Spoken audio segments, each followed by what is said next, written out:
Amor líquido, acerca de la fragilidad de los vínculos humanos, por Zygmunt Bauman. 4. 2. Fuera y dentro de la caja de herramientas de la socialidad. Homo sexualis, huérfanos y desconsolados. Tal y como lo afirmara Levi Strauss, el encuentro entre los sexos es el terreno en que naturaleza y cultura se enfrentaron por primera vez. Asimismo, es punto de partida y origen de toda cultura. El sexo fue el primer componente de los atributos naturales del Homo sapiens sobre el que se grabaron distinciones artificiales, convencionales y arbitrarias. La industria de base de toda cultura, en especial el primer acto de cultura, la prohibición del incesto, que divide a las hembras en elegibles y no elegibles para la cohabitación sexual. Es evidente que esta función del sexo no fue accidental. De todos los impulsos, inclinaciones y tendencias naturales del ser humano, el deseo sexual fue y sigue siendo el más irrefutable, obvia y unívocamente social. Se dirige hacia otro ser humano, exige la presencia de otro ser humano y hace denodados esfuerzos para transformar esa presencia en una unión. Añora la unidad y hace de todo ser humano alguien incompleto y deficiente a menos que se una a otro, por más realizado y autosuficiente que sea en otros aspectos. La cultura nació de ese encuentro entre los sexos. En él, la cultura ejerció por primera vez su capacidad creativa de diferenciación.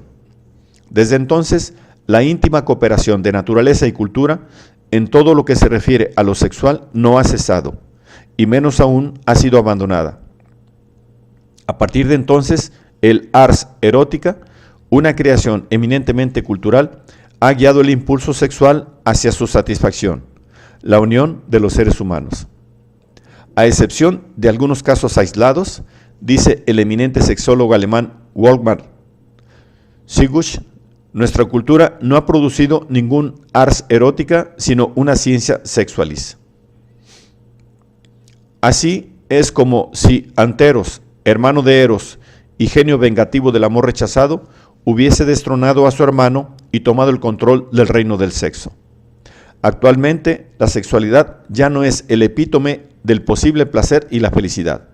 Ya no está mistificada positivamente en tanto éxtasis o transgresión, sino negativamente, en tanto fuente de opresión, desigualdad, violencia, abuso e infección letal.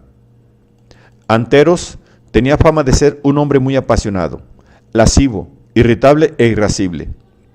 Pero una vez que se convirtió en señor indiscutible del reino, seguramente proscribió las pasiones entre sus súbditos y proclamó que el sexo debía ser racional, fríamente calculado, a prueba de riesgos, obediente a las reglas y, por sobre todas las cosas, debía ser un acto despojado de todo misterio y encanto.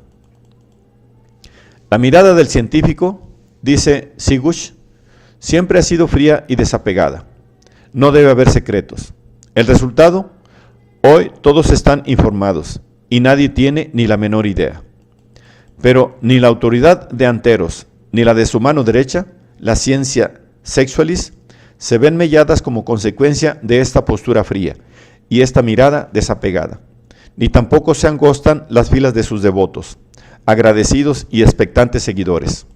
La demanda de servicios nuevos y mejorados, que son, sin embargo, más de lo mismo, tiende a aumentar y no a disminuir, en tanto y en cuanto estos servicios demuestran una y otra vez ser incapaces de cumplir lo que prometen.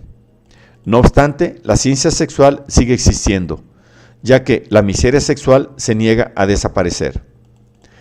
La ciencia sexualis prometía liberar a los homini sexuali de su miseria, y sigue prometiéndolo, y se sigue creyendo y confiando en sus promesas por la simple razón de que una vez separados de toda otra modalidad humana y abandonados a su propia suerte, los homini sexuali se han convertido en objetos naturales del escrutinio científico. Solo se sienten como en casa en el laboratorio y frente al bisturí del terapeuta, y solo son visibles para ellos mismos y para los demás bajo la luz de proyectores operados por científicos. Salvo estas excepciones, los huérfanos y desconsolados homosexuales ya no tienen a quién recurrir en busca de consejo, auxilio o ayuda. Huérfanos de Eros. Eros, podemos estar seguros, no ha muerto, pero desterrado del reino que le corresponde por herencia, ha sido condenado, como lo fuera una vez Alasfer, el judío errante, a merodear y deambular, a vagabundear por las calles en una búsqueda interminable, y por lo tanto vana, de refugio y cobijo.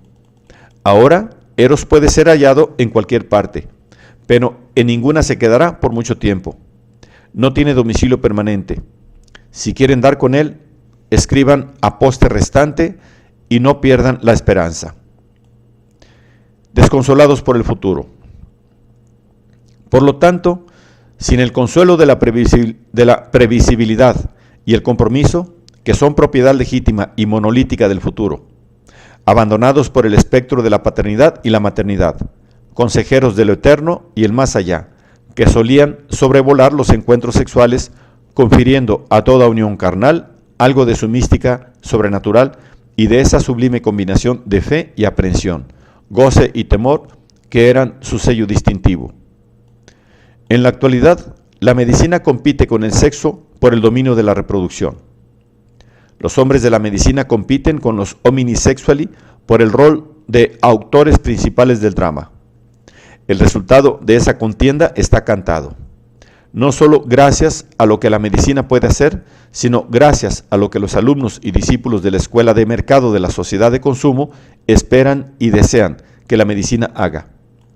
La cautivante perspectiva que nos aguarda a la vuelta de la esquina es la posibilidad, citando a Sigush nuevamente, de elegir un hijo de un catálogo de atractivos donantes, tal y como los consumidores contemporáneos están acostumbrados a comprar a través de tiendas de ventas por correo o revistas de modas, y de adquirir ese hijo a elección en el momento que uno decida.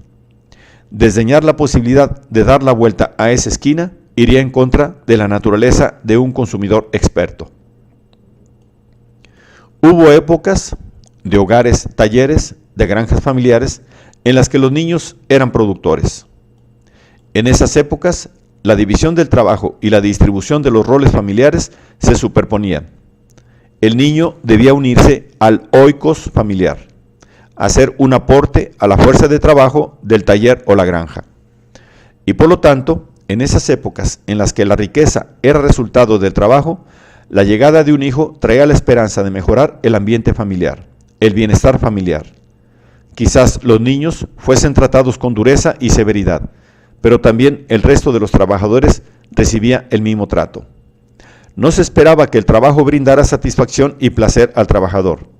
La idea de satisfacción laboral todavía no había sido inventada. Y por lo tanto, los hijos eran, a los ojos de todos, una excelente inversión, y bienvenidos como tal. Cuantos más, mejor.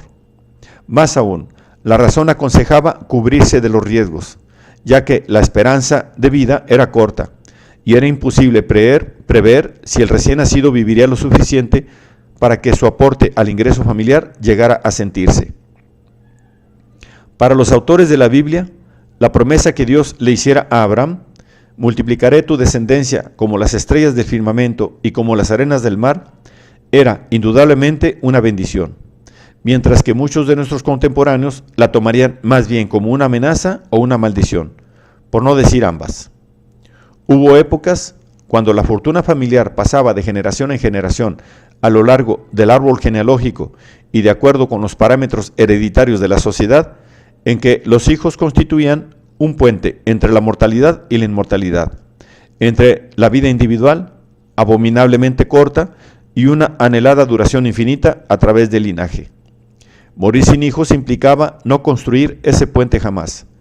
La muerte de un hombre sin hijos, aunque no necesariamente la de una mujer sin hijos, a menos que se tratara de una reina o algo similar, implicaba la muerte de un linaje.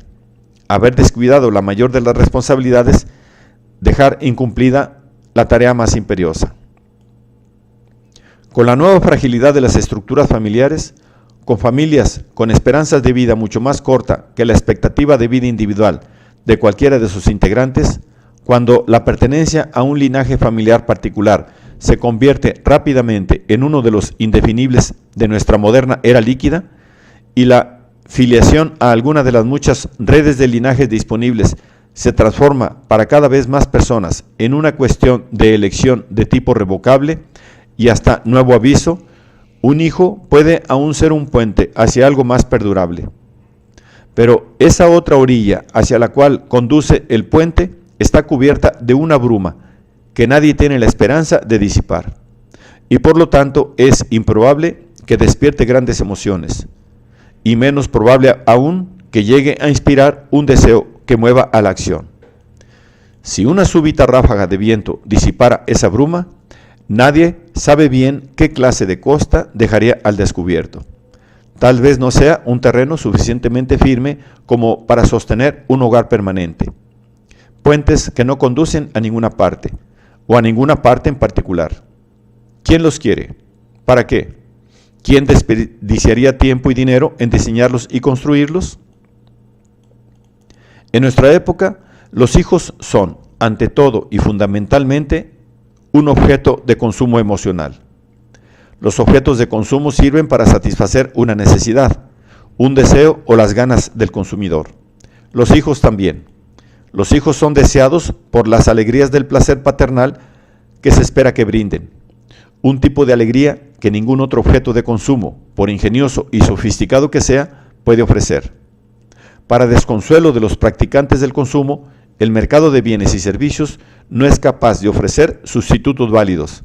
Si bien ese desconsuelo se ve al menos compensado por la incesante expansión que el mundo del comercio gana con la producción y mantenimiento de los hijos en sí. Cuando se trata de objetos de consumo, la satisfacción esperada tiende a ser medida en función del costo. Se busca la relación costo-beneficio. Los hijos son una de las compras más onerosas que un consumidor promedio puede permitirse en el transcurso de toda su vida. En términos puramente monetarios, los hijos cuestan más que un lujoso automóvil último modelo, un crucero alrededor del mundo e incluso más que una mansión de la que uno pueda jactarse.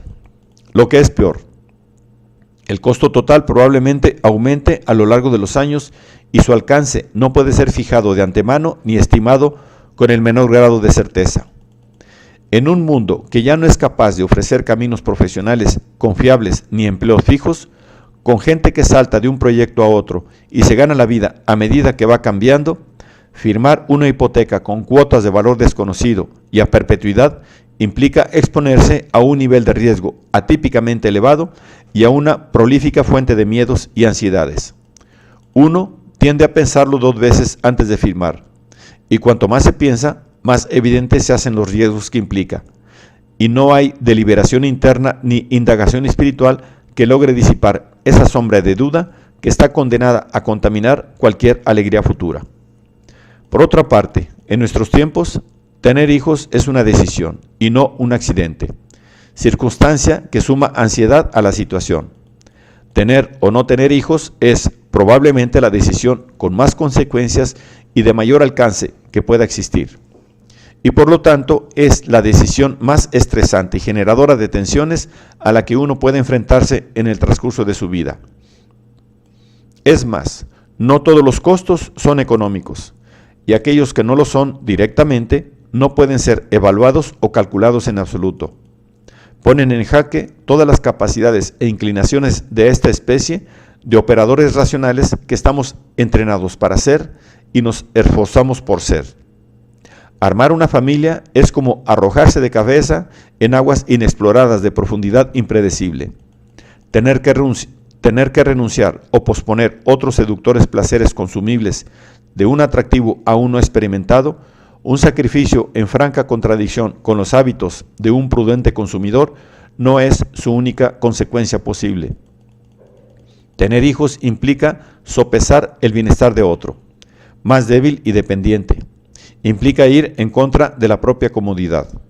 La autonomía de nuestras propias preferencias se ve comprometida una y otra vez, año tras año, diariamente. Uno podría volverse horror de los horrores, alguien dependiente. Tener hijos puede significar tener que reducir nuestras ambiciones profesionales, sacrificar nuestra carrera, ya que los encargados de juzgar nuestro rendimiento profesional nos mirarían con recelo ante el menor signo de lealtades divididas. Lo que es más doloroso aún, tener hijos implica aceptar esa dependencia de lealtades divididas por un periodo de tiempo indefinido y comprometerse irrevocablemente y con final abierto sin cláusula de hasta nuevo aviso. Un tipo de obligación que va en contra del germen mismo de la moderna política de vida líquida y que la mayoría de las personas evitan celosamente en todo otro aspecto de sus vidas. Despertar a ese compromiso puede ser una experiencia traumática. La depresión postnatal y las crisis maritales o de pareja, posparto, parecen ser dolencias líquidas modernas, específicas, así como la anorexia, la bulimia e innumerables formas de alergia. Las alegrías de la paternidad vienen en un solo y mismo paquete con los sinsabores del autosacrificio y el temor a peligros desconocidos. El cálculo frío y confiable de las pérdidas y ganancias permanece con obstinación y contumacia fuera del alcance y comprensión de los futuros padres.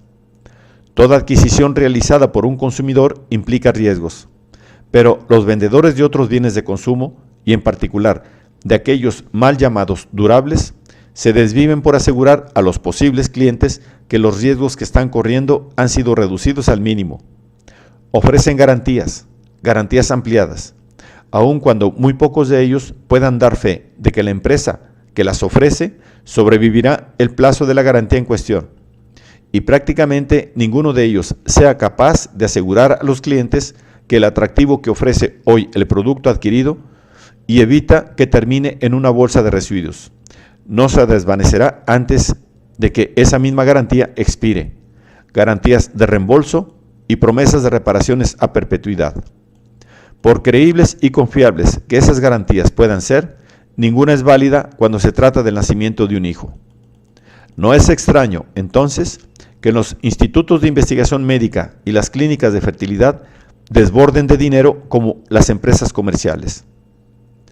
Las demandas de seguridades que ofrezcan reducir los riesgos endémicos propios del nacimiento de todo hijo a niveles al menos comparables con los de cualquier otro producto de venta en mostrador es potencialmente infinita. Las compañías que ofrecen la posibilidad de elegir un hijo de un catálogo de atractivos donantes y las clínicas que realizan a pedido de sus clientes el mapa genético de un niño que todavía no ha nacido, no deben preocuparse ni por la falta de clientes interesados ni por la escasez de negocios lucrativos. Resumiendo, la archiconocida brecha que separa al sexo de la reproducción cuenta con la asistencia del poder. Es un subproducto de la condición líquida de la vida moderna y del consumismo, como única y exclusiva estrategia disponible para procurarse soluciones biográficas para problemas producidos socialmente. Ulrich Beck. Como resultado de la combinación de estos dos factores, el tema de la reproducción y el nacimiento de los hijos se aleja de la cuestión del sexo e ingresa en una esfera totalmente diferente, que opera según una lógica y un conjunto de reglas por completo diferente de las que rigen la actividad sexual. El desconsuelo del homosexualis está predeterminado. Anticipándose al esquema que habría de prevalecer en nuestros tiempos, Erich Fromm intentó explicar la atracción por el sexo en sí mismo, el sexo por derecho propio, la práctica del sexo separada de sus funciones ortodoxas, caracterizándolo como una respuesta equívoca al siempre humano anhelo de fusión completa, a través de una ilusión de unión.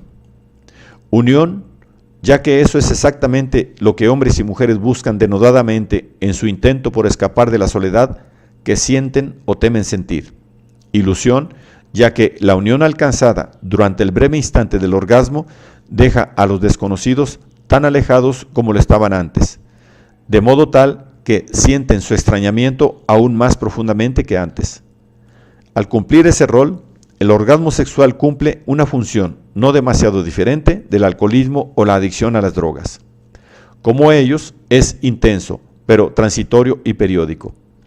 La unión es ilusoria y la experiencia está condenada finalmente a la frustración, dice Fromm, porque esa unión está separada del amor. Separada, permítanme explicarlo, de una relación de tipo Fursein, de una relación que se pretende como un compromiso indefinido y duradero con respecto al bienestar del otro. Según esta visión de Fromm, el sexo solo puede ser un instrumento de fusión genuina y no una impresión efímera, artera y en definitiva autodestructiva de fusión, en conjunción con el amor. Toda capacidad generadora de unión que el sexo pueda tener se desprende de su conjunción con el amor. Desde la época en que Fromm escribió sus textos, el sexo se ha aislado progresivamente de los otros aspectos de la vida como nunca antes. Hoy el sexo es el epítome mismo y quizás el arquetipo secreto y silencioso de la relación pura. Sin lugar a duda, un oxímoron, ya que las relaciones humanas tienden a llenar, contaminar y modificar hasta el último rincón, por remoto que sea, de la Lebenswelt, y por lo tanto no son precisamente puras, que, como sugiere Anthony Giddens, se ha convertido en el modelo predominante, en la meta ideal de las relaciones humanas. Actualmente se espera que el sexo sea autosuficiente y autónomo, que se sostenga sobre sus propios pies, y es sólo valuable en razón de la gratificación que aporta por sí mismo, si bien por lo general no alcanza a colmar las expectativas de satisfacción que nos prometen los medios. No es raro, entonces, que su capacidad para generar frustración y para exacerbar esa misma sensación de extrañamiento que supuestamente debía sanar hayan crecido enormemente. La victoria del sexo es la gran guerra de la independencia. La victoria del sexo en la gran guerra de la independencia ha sido, a lo sumo, una victoria pírrica. La pócima maravillosa parece estar produciendo dolores y sufrimientos no menos numerosos y probablemente más agudos que aquellos que prometía remediar. La orfandad y el desconsuelo fueron celebrados brevemente, en cuanto a liberación definitiva del sexo de la prisión en que la sociedad patriarcal, puritana, aguafiestas, pacata, hipócrita y rígidamente victoriana lo habían encerrado. Por fin había una relación pura de toda pureza, un encuentro que no servía a otro propósito que el del placer y el goce, un sueño de felicidad sin ataduras, una felicidad sin temor a efectos secundarios y alegremente despreocupada de sus consecuencias, una felicidad de tipo, si no está completamente satisfecho, devuelve el producto y su dinero le será reembolsado. La encarnación misma de la libertad, tal como lo han definido la sabiduría popular y las prácticas de la sociedad de consumo. Está bien, y quizás sea incluso excitante y maravilloso, que el sexo se haya liberado hasta tal punto. El problema es cómo sostenerlo en su lugar una vez que hemos arrojado el contrapeso por la borda. Cómo hacer que no se desmadre cuando ya no existen marcos disponibles. Volar liviano produce alegría. Volar a la deriva es angustiante. El cambio es embriagador. La volatilidad es preocupante. La insoportable levedad del sexo. Waldemar Sigui practica la psicología. Atiende a diario a víctimas del sexo puro. Lleva un registro de sus quejas. Y la lista de heridos que acuden en busca de la ayuda de expertos no deja de crecer. El resumen de sus hallazgos es sobrio y sombrío. Todas las formas de relaciones íntimas en boga llevan la misma máscara de falsa felicidad que en otro tiempo llevó al amor marital y luego el amor libre. A medida que nos acercamos para observar y retiramos la máscara, nos encontramos con anhelos insatisfechos, nervios destrozados, amores desengañados, heridas, miedos, soledad, hipocresía, egoísmo y repetición compulsiva. El rendimiento ha reemplazado al éxtasis. Lo físico está de moda, lo metafísico no. Abstinencia, monogamía y promiscuidad están alejadas por igual de la libre vida de la sensualidad que ninguno de nosotros conoce. Las consideraciones técnicas no se llevan bien con las emociones. Preocuparse por el rendimiento no deja ni lugar ni tiempo para el éxtasis. El camino de lo físico no conduce hacia la metafísica. El poder seductor del sexo solía emanar de la emoción, el éxtasis y la metafísica, tal y como lo haría hoy, pero el misterio ha desaparecido y por lo tanto los anhelos solo pueden quedar insatisfechos. Cuando el sexo significa un evento fisiológico del cuerpo y la sensualidad no evoca más que una sensación corporal placentera, el sexo no se libera de sus cargas supernumerarias, superfluas, inútiles y agobiantes. Muy por el contrario, se sobrecarga. Se desborda sin ninguna expectativa que no sea la de simplemente cumplir. Las íntimas conexiones del sexo con el amor, la seguridad, la permanencia, la inmortalidad, gracias a la continuación del linaje, no eran al fin y al cabo tan inútiles y restrictivas como se creía. Se sentía y se alegaba. Esas viejas y supuestamente anticuadas compañeras del sexo eran quizás sus apoyos necesarios. Necesarios no en cuanto a la perfección técnica de rendimiento, sino por su potencial de gratificación. Quizás las contradicciones que la sexualidad entraña endémicamente no sean más fáciles de resolver, mitigar, diluir, neutralizar en ausencia de sus ataduras. Quizás esas ataduras no eran pruebas del malentendido o el fracaso cultural, sino logros del ingenio cultural. La moderna racionalidad líquida recomienda los abrigos livianos y condena las corazas de acero. La moderna razón líquida ve opresión en los compromisos duraderos. Los vínculos durables despiertan su sospecha de una dependencia paralizante. Esa razón le niega sus derechos a las ataduras y los lazos, sean espaciales o temporales. Pero la moderna racionalidad líquida del consumo, para la moderna racionalidad líquida del consumo, no existen ni necesidad ni uso que justifiquen su existencia. Las ataduras y los lazos vuelven impuras las relaciones humanas, tal y como sucedería con cualquier acto de consumo que proporcione satisfacción instantánea, así como el vencimiento instantáneo del objeto consumido. Los abogados defensores de las relaciones impuras deben enfrentar una lucha sin cuartel para tratar de convencer a los miembros del jurado y ganar su causa.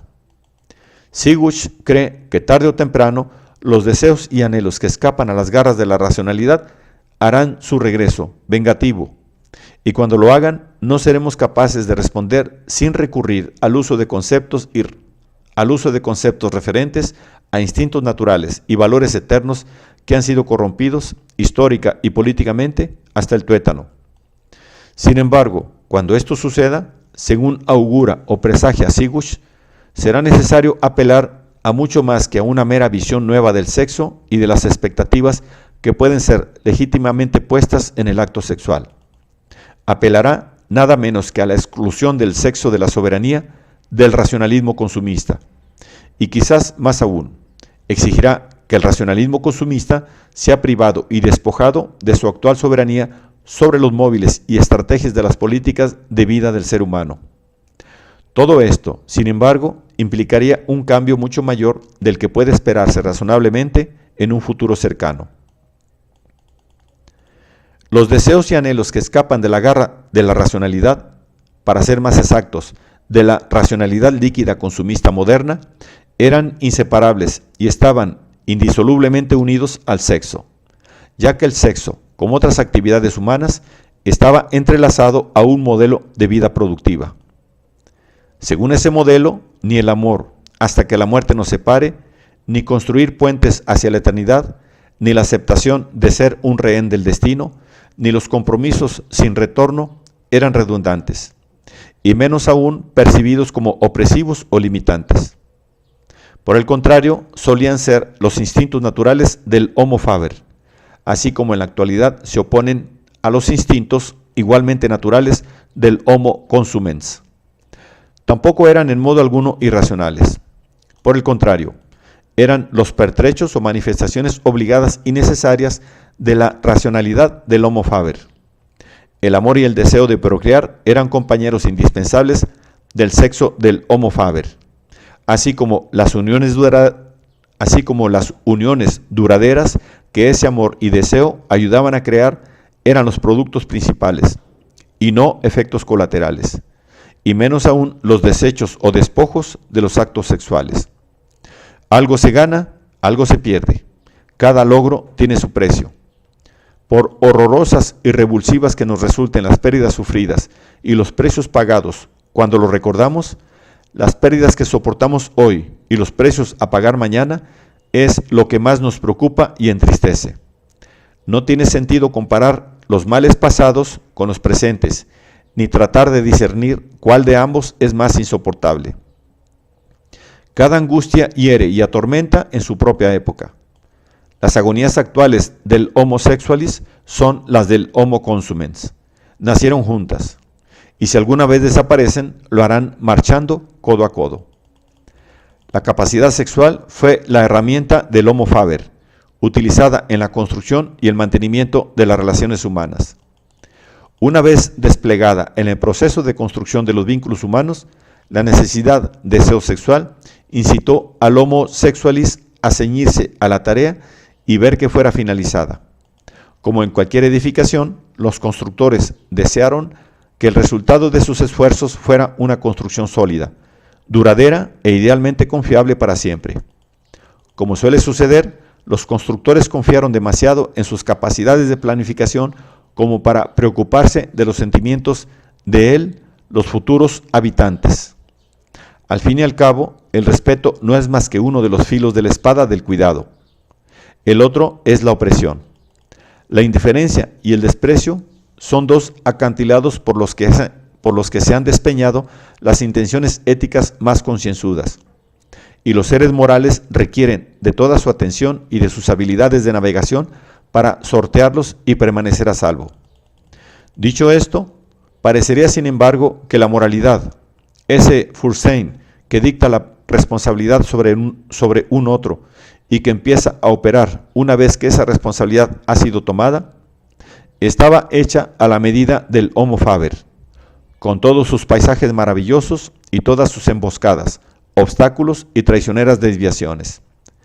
Liberado de su tarea de constructor y receloso de los esfuerzos de la construcción, el Homo consumens puede desplegar su potencial sexual en modos novedosos e imaginativos. El Fürsein, sin embargo, no es uno de ellos. El consumismo no es acumular bienes. Quien reúne bienes debe cargar también con valijas pesadas y casas atestadas, sino usarlos y disponer de ellos después de utilizarlos a fin de hacer lugar para nuevos bienes y su uso respectivo.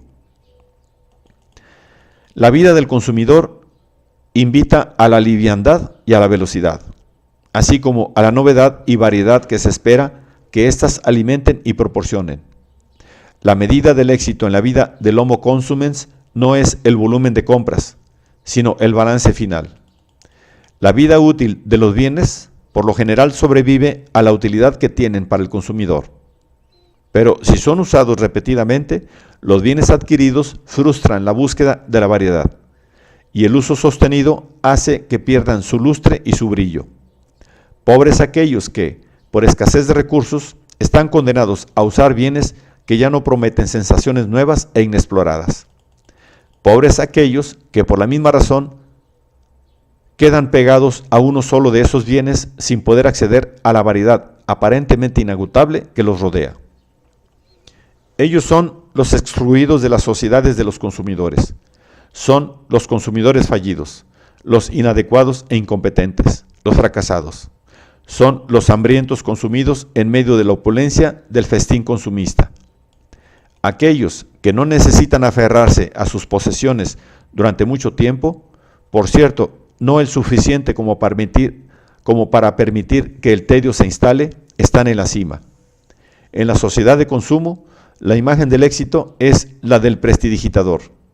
Si no fuera el anatema de los proveedores de bienes de consumo, los consumidores fieles a su destino e idiosincrasia se acostumbrarían más a alquilar las cosas que a comprarlas. A diferencia de los vendedores de bienes, las empresas de alquiler anuncian la apetecible promesa de reemplazar regularmente los objetos alquilados por modelos de última generación. Los vendedores, para no verse desplazados, prometen la devolución del dinero si el cliente no está plenamente satisfecho. y con la esperanza de que la gratificación que proporciona no se evapore tan rápidamente si el producto adquirido es devuelto dentro de, digamos, 10 días. La purificación del sexo permite que la práctica sexual se adapte a esos patrones tan avanzados de compra-alquiler. El sexo puro es considerado como cierta forma de garantía confiable de reembolso económico, y los compañeros de un encuentro puramente sexual pueden sentirse seguros, sabiendo que la ausencia de ataduras compensa la molesta fragilidad de su compromiso. Gracias a una astuta estratagema publicitaria, el significado vernáculo de sexo seguro ha sido reducido en los últimos tiempos al uso de condones. La campaña no sería un éxito comercial de tamaña magnitud si no tocara el nervio sensible de millones de personas que desean que sus proezas sexuales estén garantizadas contra consecuencias indeseables, en cuanto incontrolables. Se trata, después de todo, de la estrategia general de una promoción que pretende presentar el producto ofrecido como la solución esperada a las preocupaciones que vienen atormentando a los potenciales compradores, o que han sido recientemente fabricadas para adecuarse a sus perspectivas publicitarias. Con demasiada frecuencia, la publicidad sustituye una parte por el todo. Las ventas sacan provecho de la angustia, y su rédito está muy por encima de la capacidad sanadora publicitada del producto en cuestión. De hecho, usar condón protege a los compañeros sexuales de la infección del VIH. Pero esa infección no es más que una de entre un número de imprevisibles y ciertamente innegociables consecuencias de un encuentro sexual que hacen que el homosexualis desee que el sexo sea seguro. Ya fuera de su estrecho y fuertemente custodiado puerto y habiéndose adentrado en aguas inexploradas, el sexo comenzó a ser percibido como algo decididamente inseguro mucho antes de que el descubrimiento del SIDA se convirtiera en foco y etiqueta de temores difusos e innominados. El más aterrador de ellos se desprendía de la ambigüedad del encuentro sexual. ¿Se trataba del primer paso hacia una relación o era su coronación y su término? ¿Una etapa de una sucesión significativa o un episodio único? ¿El medio para un fin o un acto que se agotaba en sí mismo? Por esfuerzos que se hagan, ninguna unión de los cuerpos puede escapar del marco social y despegarse de cualquier conexión con los demás aspectos de la existencia social. El sexo, despojado de su antigua posición e implicaciones sociales, cristalizó la terrible y alarmante incertidumbre que habría de convertirse en la mayor pesadilla de la moderna vida líquida. Las atribuciones de los compañeros sexuales se han convertido en la principal fuente de ansiedad. ¿Qué tipo de compromiso, si es que lo hay, establece la unión de los cuerpos? ¿De qué manera, si es que de alguna, compromete el futuro de ellos? ¿Es posible mantener el encuentro sexual aislado del resto de los objetivos de la vida? ¿O acaso se tenderá a hacerlo, se permitirá que lo haga el resto de los aspectos de la vida, saturándola y transformándola? La unión sexual tiene por sí misma una vida breve. En la vida de los implicados es un episodio. Como señala Milan Kundera, un episodio no es ni una consecuencia inevitable de una acción precedente, ni casual de lo que sigue. La inmaculada concepción de la esterilidad de la eyaculación, su esencial carácter no contagioso, contribuye a la belleza del episodio y por lo tanto a la belleza del encuentro sexual en sí, siempre y cuando no deje de ser un episodio. Sin embargo, el incordio radica en que nadie puede garantizar que un evento absolutamente episódico no entrañe el poder de algún día convertirse en la causa inesperada de futuros acontecimientos. Ningún episodio está a salvo de sus consecuencias. La inseguridad consecuente es eterna. La incertidumbre jamás se disipará completa e irrevocablemente. Solo puede ser suspendida durante un tiempo de duración desconocida, pero esa suspensión está asimismo infectada de dudas y se transforma, por lo tanto, en una nueva fuente de irritante inseguridad. Podría decirse que el matrimonio es la aceptación de que los actos tienen consecuencias. Al menos existe una declaración de intención de aceptarlo mientras dura el vínculo, hecho que encuentra su negación en los encuentros casuales. En ese caso, la ambigüedad queda resuelta y la incertidumbre es reemplazada por la certeza de que los actos tienen trascendencia más allá del lapso en el que ocurren y traen consecuencias que pueden ser más duraderas que sus causas. La incertidumbre es desterrada de la vida de los cónyuges y su retorno queda vedado hasta tanto no se considere la posibilidad de una separación. Pero es posible desterrar la incertidumbre sin someterse a la condición matrimonial, un precio demasiado elevado que muchas parejas no están dispuestas a pagar. Como sugiere Kundera, si uno nunca puede estar seguro de que un episodio no fue de hecho más que un episodio, esto no es posible. Pero podemos seguir intentándolo, y lo hacemos, y por pocas que sean nuestras probabilidades de éxito, no cejamos en nuestros esfuerzos de volcar esas probabilidades a nuestro favor. Los parisinos son famosos justamente por esto, por esforzarse más que nadie y con recursos más ingeniosos. En París, el échangisme, un novedoso término y, dada la nueva igualdad entre los sexos, más políticamente correcto para denominar el concepto bastante más viejo y con cierto resabio patriarcal de intercambio de esposas, parece haberse puesto de moda, convirtiéndose en el juego en boga y en tema favorito de conversación de todos. Les échangistes matan dos pájaros de un tiro. Para empezar, aflojan un poco el cepo del compromiso marital gracias a un acuerdo que hace de las consecuencias algo menos relevante y por lo tanto de la incertidumbre generada por su oscuridad endémica, algo menos temible. En segundo lugar, hallan cómplices confiados en sus esfuerzos por esquivar las acechantes y por lo tanto potencialmente molestas consecuencias de un encuentro sexual, ya que todos los interesados, habiendo participado del evento, unen sus esfuerzos por evitar que el episodio se desborde de su marco. Como estrategia para luchar contra el espectro de la incertidumbre que todo episodio sexual entraña, el échangisme ostenta una ventaja distintiva por sobre las camas de una noche y otros encuentros ocasionales de corta vida por el estilo. Aquí, la protección contra las consecuencias indeseables es responsabilidad y preocupación de otra persona.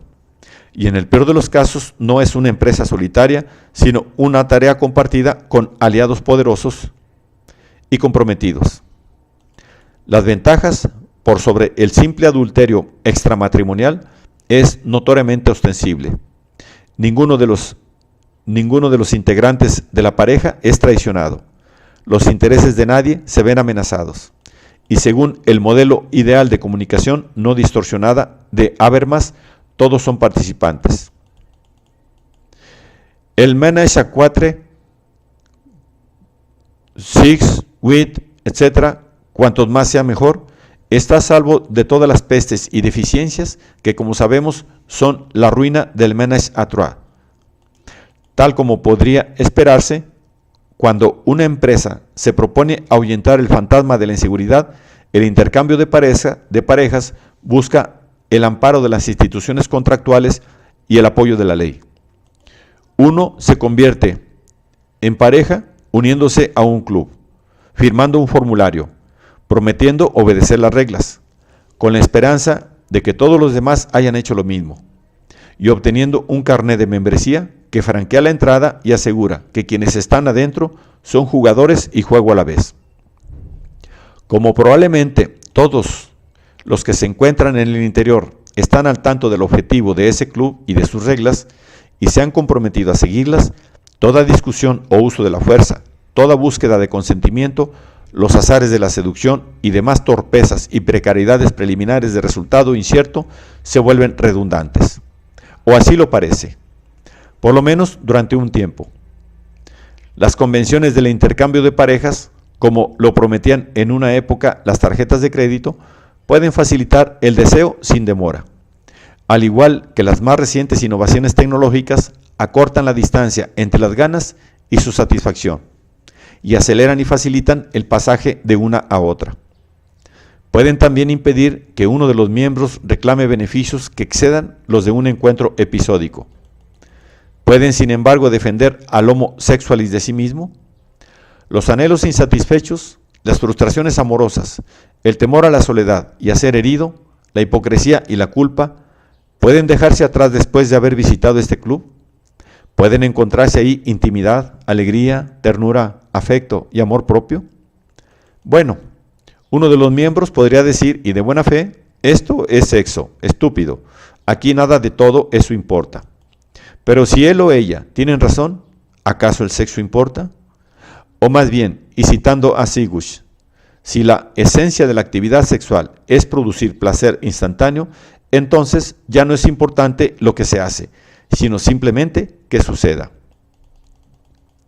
Al comentar el influyente texto de Judith Butler, Bodies That Matter, on the Discursive Limits of Sex, Sigush señala que según las teóricas mujeres que hoy marcan el ritmo del discurso sobre los géneros, tanto el sexo como el género están enteramente determinados por la cultura, carecen de toda naturaleza natural y son por lo tanto alterables, transitorios y susceptibles de ser subvertidos.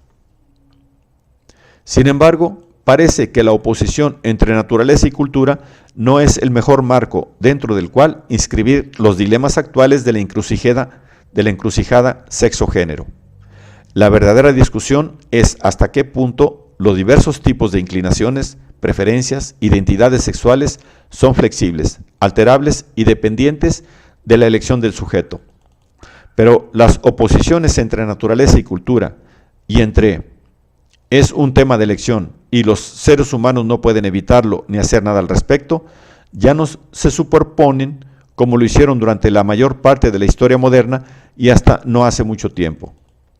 En el discurso popular, cultura significa cada vez más esa parte heredada de la identidad que no puede ni debe ser molestada, sin riesgo para quien se meta con ella, mientras que los rasgos y atributos tradicionalmente clasificados como naturales, hereditarios, genéticamente transmitidos, suelen ser considerados como dóciles a la manipulación humana y por lo tanto de libre elección.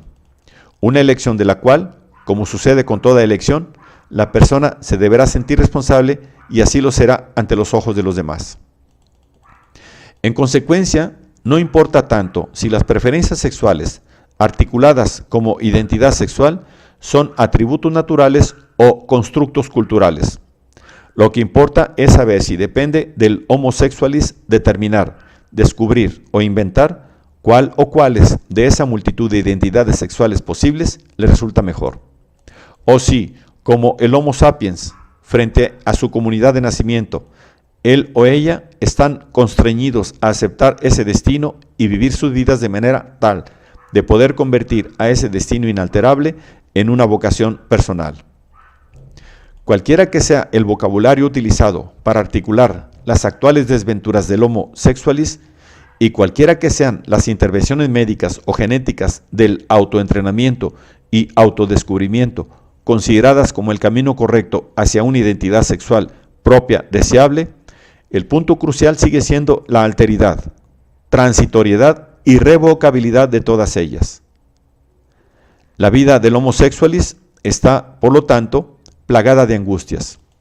Existe siempre la sospecha, por más que sea posible anestesiarla durante un tiempo, de que estamos viviendo en la mentira o el error, de que algo de importancia crucial se nos ha escapado, perdido o traspapelado, de que algo hemos dejado sin explorar o intentar, de que existe una obligación vital para con nuestro yo genuino que no hemos cumplido, o de que alguna posibilidad de felicidad desconocida y completamente diferente de la experimentada hasta el momento se nos ha ido de entre las manos, o está a punto de desaparecer para siempre si no hacemos algo al respecto. El Homo sexualis está condenado a permanecer en la incompletud y la insatisfacción, incluso a una edad en la que en otros tiempos el fuego sexual se habría apagado rápidamente, pero que hoy es posible azuzar con la ayuda conjunta de milagrosos regímenes para estar en forma y drogas maravillosas. Este viaje no tiene fin. El itinerario es modificado en cada estación y el destino final es una incógnita a lo largo de todo el recorrido. La indefinición, incompletud y revocabilidad de la identidad sexual, así como de todos los otros aspectos de la identidad en un moderno entorno líquido, son a la vez el veneno y su antídoto combinados en una superpoderosa droga antitranquilizante. La conciencia de esta ambivalencia es enervante y entraña ansiedades sin límite. Es la madre de una incertidumbre que solo puede ser apaciguada temporalmente, pero nunca extinguida por completo. Toda condición elegida, alcanzada, se ve corroída por dudas acerca de su pertinencia o sensatez, pero a la vez protege contra la humillación de la mediocridad y el fracaso. Si la felicidad prevista no llega a materializarse, siempre está la posibilidad de echarle la culpa a una elección equivocada antes que a nuestra incapacidad para vivir a la altura de las oportunidades que se nos ofrecen. Siempre está la posibilidad de salirse del camino antes escogido para alcanzar la dicha y volver a empezar, incluso desde cero, si el pronóstico nos parece favorable. El efecto combinado de veneno y antídoto mantiene al Homo sexualis en perpetuo movimiento. Empujándolo, este tipo de sexualidad no logró llevarme al clímax de la experiencia que supuestamente debía alcanzar y tirando de él.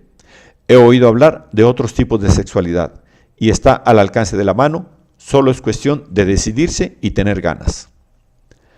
El Homo sexualis no es un estado, y menos aún un estado permanente e inmutable, sino un proceso, minado de ensayos y errores, de azarosos viajes de descubrimiento y hallazgos ocasionales, salpicado de incontables traspiés, de duelos por las oportunidades desperdiciadas y de la alegría anticipada de los suculentos platos por venir. En su ensayo acerca de la moralidad sexual civilizada, Sigmund Freud sugiere que la civilización descansa en gran medida en la explotación y el despliegue de la capacidad humana natural de subliminar el instinto sexual, de cambiar el objetivo sexual original por otro, en particular por una causa de utilidad social. Para lograr ese efecto, las válvulas de escape naturales de los instintos sexuales, tanto autoeróticos como objetoeróticos, son reprimidos, directamente cortados o al menos bloqueados parcialmente. Ese impulso sexual no utilizado ni explotado es entonces redirigido por conductos socialmente construidos hacia blancos socialmente construidos. Las fuerzas que pueden ser empleadas para actividades culturales se obtienen entonces y en gran medida gracias a la supresión de lo que conocemos como elementos perversos de la excitación sexual. Después de Derrida, estamos autorizados a sospechar la fatal circularidad de esta última proposición. Ciertos elementos de la excitación sexual son conocidos como perversos, porque se resisten a ser suprimidos, y por lo tanto no pueden ser empleados en las así definidas actividades culturales, vale decir, útiles. Más aún, y por el contrario, para el Homo sexualis, insertado en un moderno entorno líquido, el límite que separa las manifestaciones del instinto sexual sanas de las perversas está prácticamente desdibujado. Toda forma de actividad sexual no solo es tolerada, sino, y con frecuencia, es recomendada como terapia útil para el tratamiento de cualquier dolencia psicológica. Las actividades sexuales son cada vez más aceptadas en cuanto vías de legítima búsqueda de la felicidad individual y son exhortadas a ser exhibidas en público. La pedofilia y la pornografía infantil son quizás las únicas válvulas de escape del impulso sexual aún unánimemente denunciadas como perversas. En ese sentido, sin embargo, Sigush comenta cáustica pero acertadamente que el secreto de ese consenso tan curioso radica en el hecho de que oponerse a la pornografía infantil apenas nos obliga a usar algo del aceite del humanismo que en el pasado lubricó con tanta eficacia las ruedas de la violencia. Sin embargo, son muy pocos los que están seriamente a favor de programas capaces de salvar la vida de los niños, ya que dichos programas son onerosos en términos de dinero y comodidad e implican la adopción de un estilo de vida diferente. En nuestra moderna era líquida, los poderosos ya no parecen interesados en trazar la línea que separa al sexo correcto del perverso. La razón quizá sea la brusca caída de la demanda de energía sexual disponible para tareas al servicio de la causa civilizadora. Léase producción de disciplina sobre patrones de comportamiento rutinario funcional en una sociedad de productores. Un punto de partida que Freud, a principios del siglo pasado, difícilmente hubiera podido adivinar o vislumbrar. Ya no es necesario disfrazar los objetos socialmente útiles ofrecidos para la descarga sexual con la máscara de causas culturales.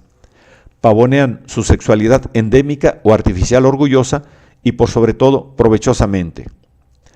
Pasada la época en la cual la energía sexual debía ser subliminada para que la línea de ensamblaje de automóviles no se cortara, llegó una era en la que energía sexual debió ser fogoneada, debió tener la libertad de elegir la válvula de escape que tuviera más a mano y debió ser incitada a entregarse desenfrenadamente a ella, de modo tal que los automóviles que salían de la línea de ensamblaje pudieran ser luego codiciados como objeto sexual.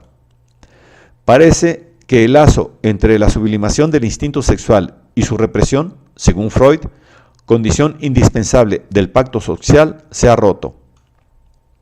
La moderna sociedad líquida ha encontrado una manera de explotar la tendencia docilidad para sublimar los instintos sexuales sin necesidad de reprimirlos, o al menos limitando radicalmente el alcance de dicha represión. Esto sucedió gracias a una progresiva desregulación de los procesos de sublimación, hoy difusos, dispersos y en permanente cambio de dirección, que ya no son impulsados por presiones coercitivas, sino por la seducción de los objetos de deseo sexual disponibles. Comunitas en venta. Cuando la calidad nos defrauda, buscamos la salvación en la cantidad. Cuando la duración no funciona, puede redimirnos la rapidez del cambio. Si usted se siente incómodo en este mundo líquido, perdido en medio de una profusión de signos contradictorios que parecen moverse de un lado a otro, como si tuvieran ruedas, consulte a uno de esos expertos cuyos servicios jamás han sido tan solicitados y cuya variedad y cantidad jamás ha sido tan amplia. Los adivinos y astrólogos de eras pasadas solían decirles a sus clientes lo que el destino inexorable, inapelable e implacable les deparaba sin importar lo que hicieran o dejaran de hacer. Los expertos de nuestra moderna era líquida muy probablemente responsabilizarían a sus desconcertados y perplejos clientes. Los consultantes verían entonces que sus angustias remiten a sus acciones e inacciones, y deberán buscar, y sin duda encontrarán, los errores de su proceder. Insuficiente autoestima, desconocimiento de sí mismo, conductas negligentes, apego exagerado a antiguas rutinas, lugares o personas, falta de entusiasmo por el cambio y reticencia a este una vez que ya se ha producido. Los consejeros recomendarán más amor propio, seguridad y cuidado de uno mismo, y sugerirán a sus clientes que presten más atención a su capacidad interior para el goce y el placer, así como menos dependencia de los otros, menos atención a las exigencias de los otros y mayor distancia y frialdad a la hora de calcular pérdidas y ganancias. De ahí en más, los clientes que se aprende la lección a conciencia y siguen el consejo al pie de la letra, deberán preguntarse con mayor frecuencia, ¿me sirve de algo? Y exigir con mayor determinación de sus parejas y del resto que les den más espacio, es decir, que se mantengan a distancia y que no esperen ingenuamente que los compromisos alguna vez contraídos tengan valor a perpetuidad. No se deje atrapar, evite los abrazos demasiado firmes. Recuerde, cuanto más profundos y densos sean sus lazos, vínculos y compromisos, mayor es el riesgo. No confunda una red, un entrabado de caminos por los cuales deslizarse, con una tela de araña, ese objeto traicionero que solo sirve para atraparnos. Y por sobre todo, jamás lo olvide. No hay nada peor que jugárselo todo a una sola carta. Su celular siempre suena, o eso se espera. Un mensaje parpadea en la pantalla a la espera urgente de respuesta. Sus deditos están siempre ocupados. Usted aprieta las teclas. Llama a nuevos números para contestar a sus llamadas o para enviar sus propios mensajes. Usted está conectado.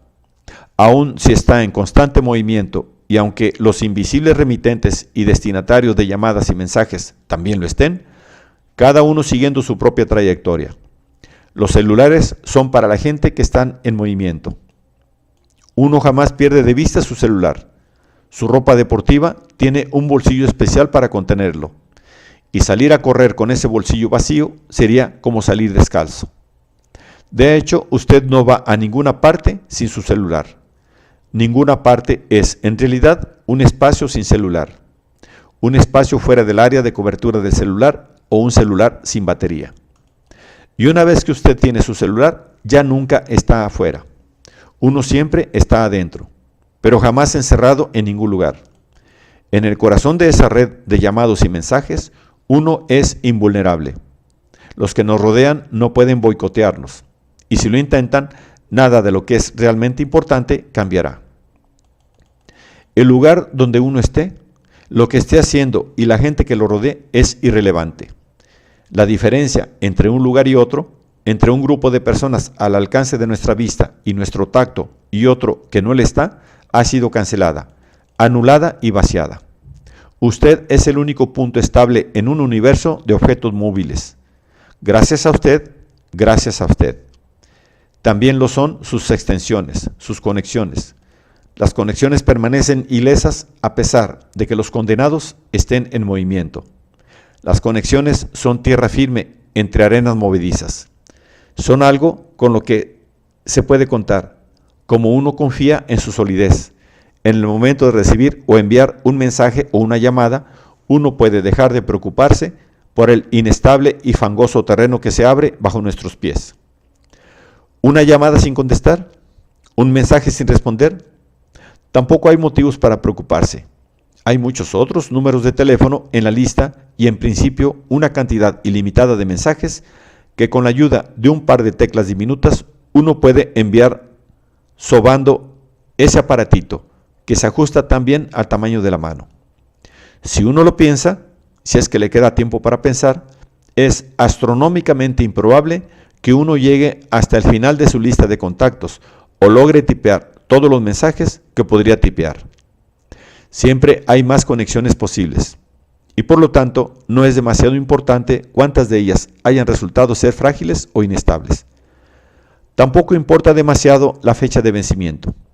Cada conexión puede ser de corta vida, pero su exceso es indestructible. En medio de la eternidad de esa red imperecedera, podemos sentirnos a salvo de la irreparable fragilidad de cada conexión individual y transitoria. Uno siempre puede correr a refugiarse en esa red cuando la multitud que lo rodea se vuelve intolerable. Gracias a las posibilidades que nos brinda el celular, siempre y cuando esté bien guardado en el bolsillo, uno se distingue de la multitud, distinción que es la condición de membresía y admisión de esa multitud.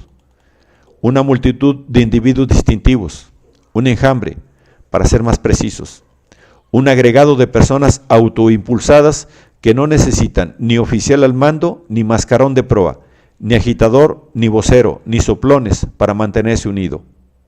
Un agregado móvil en el cual cada unidad móvil a su vez hace lo mismo, pero nunca de manera conjunta.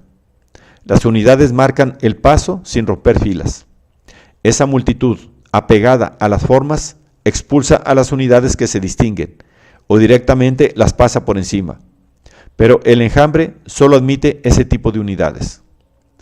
Los teléfonos celulares no crearon el enjambre, aunque indudablemente ayudan a que siga siendo lo que es, un enjambre. Ese enjambre espera ansiosamente la llegada de los Nokia y los Ericsson para servirse de ellos. Si no existiera el enjambre, ¿qué utilidad podrían tener? Los celulares ayudan a estar conectados a los que están a distancia. Los celulares permiten a los que se conectan mantenerse a distancia. Jonathan Rowe recuerda, hacia fines de la década de 1990, en medio del boom tecnológico, solía pasar mucho tiempo en un café del barrio teatral de San Francisco.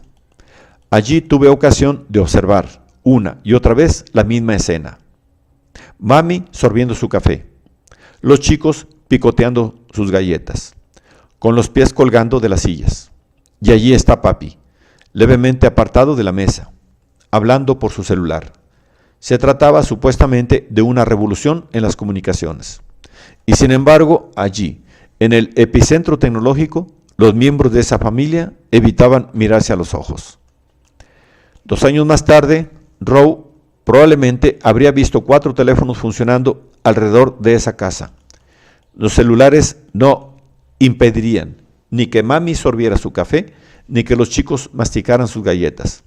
Pero el esfuerzo de no mirarse a los ojos se habría vuelto innecesario. Para entonces, esos ojos ya se habrían convertido, de todas maneras, en paredes vacías. Y 2 paredes vacías pueden estar cara a cara sin riesgo alguno. Con el tiempo, los celulares entrenarían a los ojos a mirar sin ver. Como señala John Urry, las relaciones de copresencia implican siempre cercanía y lejanía, proximidad y distancia, solidez e imaginación. Correcto. Pero la ubicuidad y continua presencia de un tercero, de la proximidad virtual, disponible de manera universal y permanente gracias a la red electrónica, vuelca la balanza decididamente a favor de la lejanía, la distancia y la imaginación. Augura, o más bien promueve, la separación definitiva entre lo físicamente distante y lo espiritualmente remoto. Lo primero ya no es condición de lo segundo. Lo segundo tiene ahora su propia base material, tecnológica, infinitamente más amplia, flexible, variopinta y atractiva, más plena de aventuras que cualquier reacomodamiento de cuerpos físicos. Y la proximidad de los cuerpos tiene menos posibilidades que nunca de afectar la distancia espiritual. Urry tiene razón cuando desautoriza las profecías que auguran una inminente desaparición de los viajes, innecesarios gracias a la facilidad de las conexiones electrónicas. El advenimiento de ese no lugar electrónicamente garantizado hace que los viajes resulten más seguros, atractivos y menos riesgosos que nunca. Y las antiguas limitaciones se abandonan al poder magnético de recorrer. Concreta y simbólicamente, los teléfonos celulares vienen a señalar nuestra liberación definitiva de un espacio. Tener a disposición un tomacorriente ya no es condición para estar conectado. Los viajeros pueden eliminar de sus cálculos de pérdidas y ganancias las diferencias entre irse y quedarse, distancia y proximidad, civilización y desierto inexplorado. Mucho software y hardware ha sido arrojado a los cementerios de computadoras desde que el inolvidable Peter Sellers en Being There, film de Hal Hasby de 1979, intentara en vano desactivar a una pandilla de monjas con la ayuda de un control remoto de televisión. En nuestros días no habría tenido problemas en borrarlas del cuadro que él veía, de su cuadro, de la suma total de circunstancias en el mundo a su alcance. La otra cara de la moneda de la proximidad virtual es la distancia virtual, suspensión, incluso quizás cancelación, de todo aquello que hacía a la cercanía topográfica. La proximidad ya no implica cercanía física, pero la cercanía física ya no determina la proximidad. ¿Cuál de las 2 caras de la moneda ayudó más a que la red electrónica y sus dispositivos de entrada y salida se convirtieran en un medio de interacción humana tan popular y ávidamente utilizando, sigue siendo una incógnita? ¿Fue la nueva facilidad para conectarse o la nueva facilidad para cortar la conexión? No son pocas las ocasiones en que lo segundo resulta más urgente y relevante que lo primero. El advenimiento de la proximidad virtual hace de las conexiones humanas algo a la vez más habitual y superficial, más intenso y más breve. Las conexiones suelen ser demasiado superficiales y breves como para llegar a ser un vínculo. A diferencia de las relaciones humanas, ostensiblemente difusas y voraces, las conexiones se ocupan solo del asunto que las genera y dejan a los involucrados a salvo de desbordes y protegiéndolos de todo compromiso más allá del momento y tema del mensaje enviado o leído. Las conexiones demandan menos tiempo y esfuerzo para ser realizadas y menos tiempo y esfuerzo para ser cortadas. La distancia no es obstáculo para conectarse, pero conectarse no es obstáculo para mantenerse a distancia. Los espasmos de la proximidad virtual terminan, idealmente, sin dejar sobras ni sedimentos duraderos. La proximidad virtual puede ser interrumpida, literal y metafóricamente a la vez, con solo apretar un botón. Pareciera ser que el logro fundamental de la proximidad virtual es haber diferenciado a las comunicaciones de las relaciones. A diferencia de la antigua proximidad topográfica, no requiere lazos preestablecidos ni los genera necesariamente. Estar conectado es más económico que estar relacionado, pero también bastante menos provechoso en la construcción de vínculos y su conservación.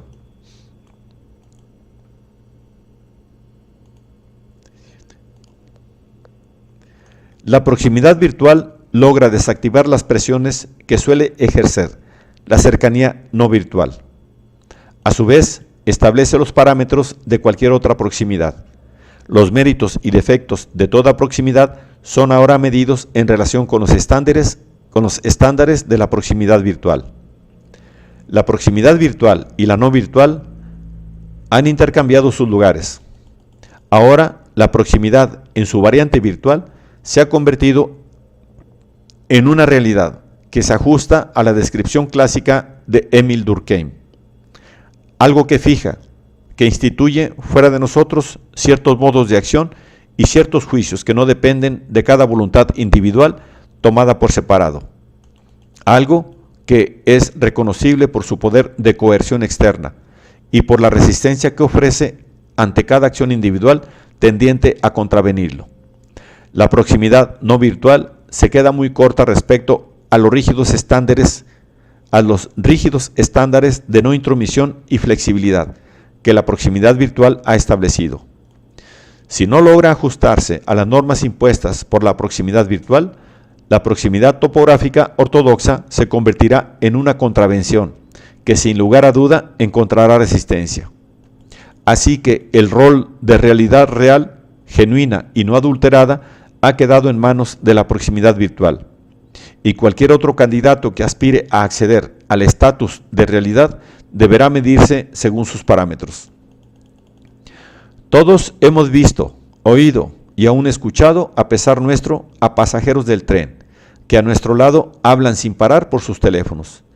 Si uno viaja en primera clase, se trata en su mayoría de hombres de negocios deseosos de mantenerse ocupados y parecer eficientes, es decir, de conectarse con la mayor cantidad posible de usuarios de celulares y de demostrar cuántos de estos usuarios están dispuestos a aceptar su llamada. Si uno viaja en segunda clase, se trata sobre todo de adolescentes de ambos sexos y jóvenes que informan a sus hogares por cuál estación acaban de pasar y hacia cuál se dirigen. Uno diría que están contando los minutos que los separan de sus seres queridos y que no ven la hora de poder mantener esas conversaciones cara a cara. Pero quizás no haya pensado que muchas de esas charlas por celular que usted escuchó por azar no eran el prolegómeno de una conversación más sustancial a producirse al llegar, sino un sustituto de ella. Que esas charlas no preparaban el terreno para algo real, sino que eran lo real en sí. Que muchos de esos jóvenes anhelantes de informar a sus invisibles interlocutores acerca de su paradero, ni bien lleguen a sus hogares, correrán a sus cuartos a cerrar la puerta con llave detrás de sí. Pocos años antes del surgimiento de la proximidad virtual electrónica, Michael Sluter y David Lee observaron que la privacidad nos pesa como un traje a presión. Todo menos invitar al encuentro, todo menos involucrarse. Los hogares ya no son un oasis de intimidad en medio del desierto árido de la despersonalización. Los hogares ya no son un lugar de recreación compartido, de amor y amistad, sino el ámbito de disputas territoriales. ya no son el obraje de construcción de la unidad, sino un conjunto de búnkeres fortificados. Hemos cruzado el umbral de nuestras casas individuales y hemos cerrado sus puertas, y luego cruzado el umbral de nuestras habitaciones individuales y hemos cerrado sus puertas. El hogar se transforma en un centro de recreaciones multipropósito, donde los miembros del grupo familiar pueden vivir, en cierto sentido, separadamente codo a codo. Sería tonto e irresponsable culpar a los artefactos electrónicos por el lento pero constante retroceso de la proximidad personal, de la contiguidad directa y cara a cara, multifacética y multipropósito. Sin embargo, la proximidad virtual se jacta de tener ciertas características que en un moderno mundo líquido resultan sin duda ventajosas y que no pueden obtenerse en un marco de cercanía no virtual del tipo tête-à-tête. No es extraño entonces que la proximidad virtual sea la opción de elección, practicada con mayor celo y abandono que cualquier otra clase de cercanía. La soledad detrás de la puerta cerrada de una habitación particular y con un teléfono celular a mano es una situación más segura y menos riesgosa que compartir el terreno común del ámbito doméstico. Cuanto más atención y esfuerzos de aprendizaje consumen la proximidad de tipo virtual, menos tiempo se dedica a la adquisición y ejercicio de las habilidades que la proximidad no virtual requiere. Tales habilidades caen en desuso, son evitadas, olvidadas o directamente jamás aprendidas, o se recurre a ellas cuando no queda más remedio y a regañadientes. El despliegue eventual de tales facultades puede representar un desafío sumamente incómodo e incluso insalvable, lo que no hace más que convertir a la proximidad virtual en una opción más tentadora. Una vez encarado, el pasaje de la proximidad no virtual a la del tipo virtual toma velocidad propia, parece autoperpetuarse, también se autoacelera.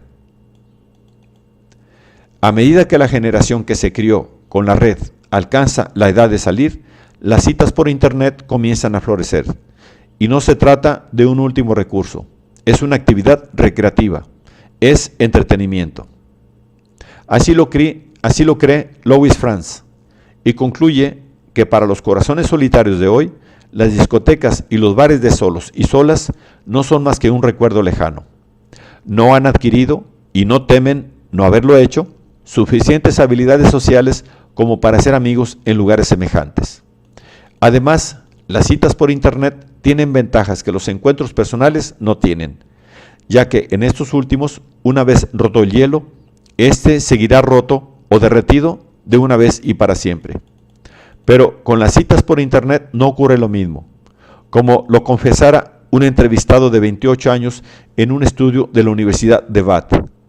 Uno siempre puede oprimir borrar.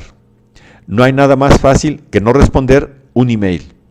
Franz comenta, los usuarios que recurren a los encuentros online pueden darse cita sin riesgos, con la certeza de que siempre pueden volver al mercado para otra ronda de compras. O como sugiere el doctor Jeff Gavin de la Universidad de Bath, citado por Franz, en Internet uno puede citarse sin temor a repercusiones en el mundo real. O así es al menos como uno se siente cuando entra a Internet para comprar compañeros. Igual que cuando hojea las páginas de un catálogo de ventas por correo sin obligación de compra, que garantiza en la cubierta el reembolso en caso de quedar insatisfecho. La finalización a demanda, instantánea, sin inconvenientes, sin pérdidas ni remordimientos, es la mayor de las ventajas de las citas en Internet. En un mundo de cambios fluidos, valores cambiantes y reglas eminentemente inestables, la reducción de los riesgos combinada con la aversión a descartar otras opciones es lo único que queda de una elección racional. Y las citas por Internet, a diferencia de las molestas negociaciones de acuerdos mutuos, cumple a la perfección, o casi, con los requisitos de los nuevos estándares de elección racional. Los centros comerciales se han esforzado mucho en reclasificar las tareas de supervivencia para convertirlas en entretenimiento y diversión. Aquello que solía ser soportado y padecido como una sumatoria de rencor y repulsión, solo por la insondable presión de la necesidad, se ha investido del poder seductor que le confiere la promesa de placeres incalculables y de riesgo predecible. Lo que los paseos de compras hicieron por las tareas domésticas, Internet lo hizo por las negociaciones de pareja. Pero si bien mitigar las necesidades y las presiones de la mera supervivencia era imprescindible para asegurar el éxito de los centros comerciales, las citas por Internet jamás hubiesen tenido éxito sin el apoyo y la ayuda de la desaparición de las relaciones de tiempo completo, el compromiso y la obligación de estar ahí cada vez que me necesites, de la lista de condiciones indispensables de una pareja. La responsabilidad por la eliminación de esas condiciones no puede ser adjudicada a la puerta virtual de las citas electrónicas. El agua que corrió bajo el puente de la sociedad individualizada, líquida y moderna ha hecho de los compromisos a largo plazo un terreno fangoso y de la obligación de asistencia mutua de tipo venga lo que venga, una perspectiva que no resulta ni realista ni merecedora de mayores esfuerzos. La supuesta llave de la felicidad de todos y el explícito propósito de los políticos es el crecimiento del Producto Interno Bruto. Y el Producto Interno Bruto es medido en función de la suma total de dinero gastada por la población. Jonathan Rowe y Judith Silverstein escriben: despojado del exitismo y la euforia, el crecimiento implica simplemente gastar más dinero. Y a dónde vaya a parar ese dinero y por qué, no tiene la menor importancia. De hecho, la mayor parte del dinero que se gasta y una parte aún mayor del crecimiento de ese gasto termina financiando la lucha contra los equivalentes de la sociedad de consumo de las dolencias iatrogénicas, problemas causados por la exacerbación y luego aplacamiento de carencias y caprichos del pasado.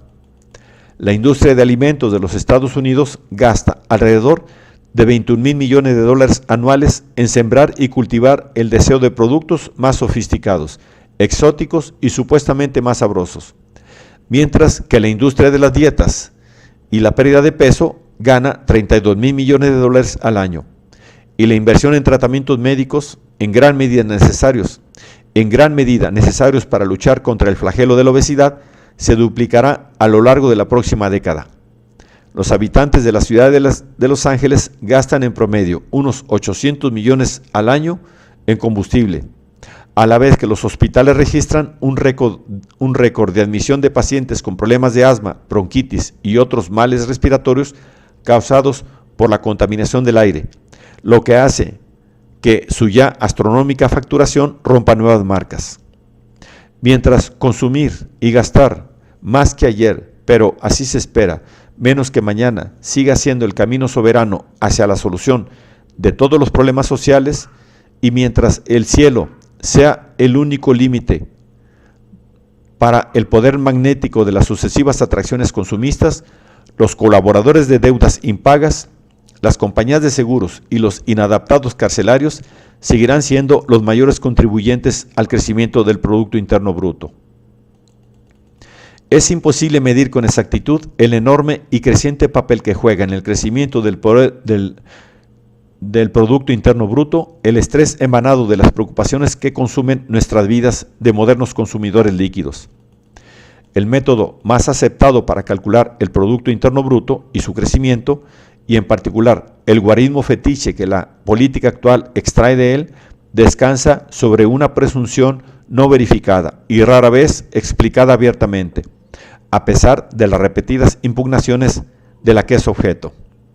Según dicha presunción, la suma total de la felicidad humana aumenta a medida que mayor cantidad de dinero cambia de manos. En una sociedad de mercado, el dinero cambia de manos en múltiples ocasiones. Por mencionar apenas algunos de los patéticos ejemplos señalados por Jonathan Rowe, el dinero cambia de manos cuando alguien queda inválido como consecuencia de un accidente, y el automóvil en cuestión es un amasijo de hierros retorcidos que no puede ser reparado. Cuando los abogados presentan sus cargos al ocuparse de un caso de divorcio, o cuando la población instala filtros de agua o decide directamente comprar agua embotellada porque la que sale del grifo se ha vuelto intomable. Y en todos estos casos, y tantos otros similares, el Producto Bruto crece y los políticos al mando, los economistas de turno y sus grupos de expertos se regocijan. El modelo de Producto Interno Bruto que domina, de hecho, que monopoliza, la manera como los miembros de una sociedad líquida moderna, consumista e individualizada piensan el bienestar o el bien social, en las raras ocasiones en que sus propias preocupaciones acerca de cómo tener una vida exitosa y feliz les deja tiempo para tales consideraciones, es notable no tanto por sus clasificaciones erróneas o tergiversadas, sino por lo que directamente deja fuera de ellas, por todo aquello que elimina de plano de sus consideraciones y sus cálculos, restando de esa manera y en la práctica toda relevancia real al tema de la riqueza nacional y el bienestar individual y colectivo.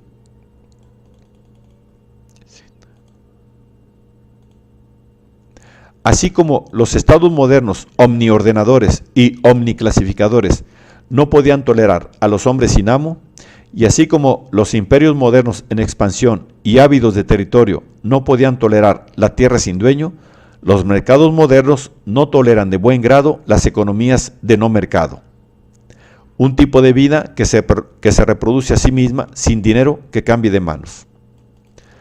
Para los teóricos de la economía de mercado, ese tipo de vida no cuenta y por lo tanto no existe. Para los practicantes de la sociedad de mercado constituye una afrenta y un desafío, un espacio aún no conquistado, una flagrante invitación a la invasión y la conquista, una tarea inconclusa que reclama acciones inmediatas. Para demostrar la naturaleza previsoria de todo modus coexistendi posible entre las economías de mercado y las de no mercado, los teóricos aplican a estas formas o fragmentos de vida autorreproductivas nombres que sugieren su anormalidad e inminente desaparición. La gente que se las arregla para producir lo que necesita para sostener su estilo de vida y por lo tanto no necesita realizar visitas periódicas a los comercios, son entonces personas que viven al día, cuya existencia solo cobra sentido por lo que les falta o necesitan. Una existencia primitiva y miserable que precede al despegue económico con el que se inicia la vida normal, que obviamente no necesita calificativo alguno. Toda instancia en la que un bien cambia de manos sin intercambio de dinero queda relegada a la nebulosa de las economías informales. Una vez más, la parte connotada de una oposición cuya contraparte normal, a saber, los intercambios mediados por el dinero, no necesitan denominación. Los practicantes de la economía de mercado hacen todo lo posible por triunfar en esos lugares donde han fracasado los expertos en marketing. La expansión, en tanto horizontal como vertical, extensiva e incentiva, no solo hay que conquistar esas tierras que se aferran a su estilo de vida, de la mano a la boca, sino también a la parte informal de la economía de pueblos ya convertidos al credo de compra-consumo. Las formas de vida no monetarias deben ser destruidas para que quienes confiaban en ella enfrenten la decisión de comprar o morirse de hambre, aunque nadie les garantiza que una vez convertidos al consumismo no les ocurra de todos modos. Se demostrará que los aspectos de la vida todavía no comercializados entrañan peligros que solo pueden ser conjurados gracias a la compra de herramientas o a la contratación de servicios, o se los denunciará en tanto inferiores, repulsivos y en definitiva degradantes, y como tales son denunciados.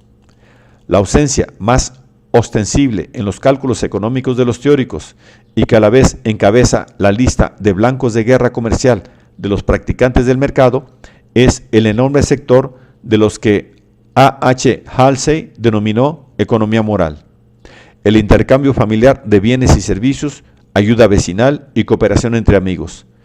Todas aquellas razones, impulsos y acciones con los que están entretejidos los lazos humanos y los compromisos duraderos. El único personaje digno de la atención de los teóricos, por ser quien mantiene aceitadas las ruedas del crecimiento económico, es el Homo economicus, ese actor solitario, autorreferente y solo preocupado por sí mismo que busca el trato más ventajoso y se guía por sus elecciones racionales, atento a no ser presa de ninguna emoción que conspire con sus ganancias monetarias y en cuyo mundo vital pululan otros personajes, que lo único que comparten son estas virtudes. El único personaje que los practicantes del mercado son capaces de reconocer y aceptar es el homo consumens, ese comprador solitario, autorreferente y solo preocupado por sí mismo, que ha hecho de la búsqueda del mejor precio una cura para la soledad y reniega de cualquier otro tratamiento. Un personaje que solo reconoce como comunidad necesaria de pertenencia a ese enjambre de compradores que atestan los centros comerciales, un personaje en cuyo mundo vital pululan otros personajes que no comparten más que estas virtudes. El hombre sin atributos, de la modernidad temprana, ha madurado hasta convertirse en, o ha sido desplazado por, el hombre sin ataduras.